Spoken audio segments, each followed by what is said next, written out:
Hello，大家好。今日咧就想同大家示範一下點樣扭呢兩款好簡單嘅氣球劍嘅。由於我早前去咗做義工學扭氣球送俾小朋友啦，咁發覺扭氣球嘅過程咧都幾開心嘅，同埋見到小朋友收到氣球好開心個樣咧，自己就更加開心。所以就揀咗兩款好簡單嘅氣球劍，分享下呢兩款氣球劍點樣扭啦。等大家喺屋企嘅時候都可以扭俾小朋友玩，或者同小朋友一齊扭都得嘅。咁兩款劍嘅分別在於手柄唔一樣啦，一款就係冇波波，一款就係有波波嘅。咁首先就示範下扭冇波波呢一款先啦，呢一款係最簡單嘅。咁首先就要準備一個吹脹咗嘅長條氣球，咁個氣球呢嘅尾巴要留1隻手指闊嘅長度。準備好之後呢，就可以開始扭噶啦。咁我哋首先要扭一個2隻手指闊嘅單拋。扭5下鎖緊，記住每次扭嘅時候呢都要相同方向，如果唔係呢就會彈開噶啦。然之後扭一個環，咁個環呢大概5至6隻手指闊就得噶啦。咁最主要呢係等佢個窿呢可以足夠俾個氣球穿過去就可以噶啦。扭5下鎖緊，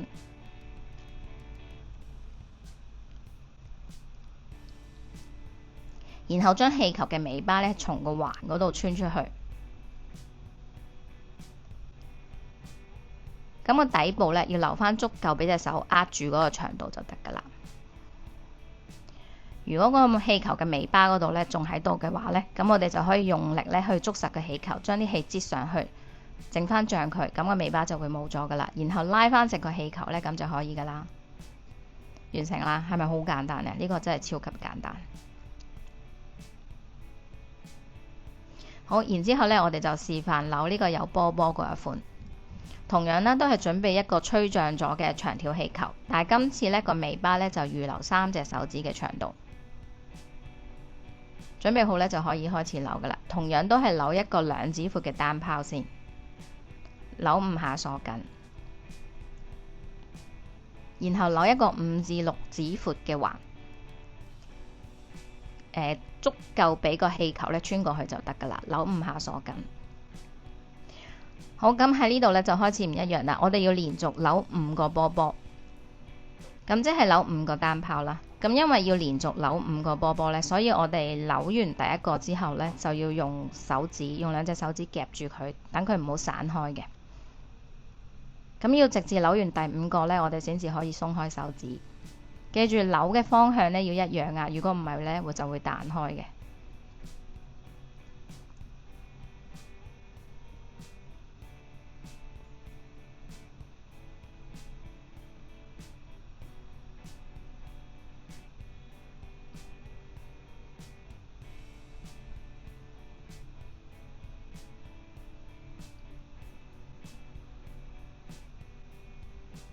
好啦，扭完最後一個波波呢，就可以鬆開手指啦。但係呢個時候都仲要捉實個氣球㗎，如果唔係會彈開嘅。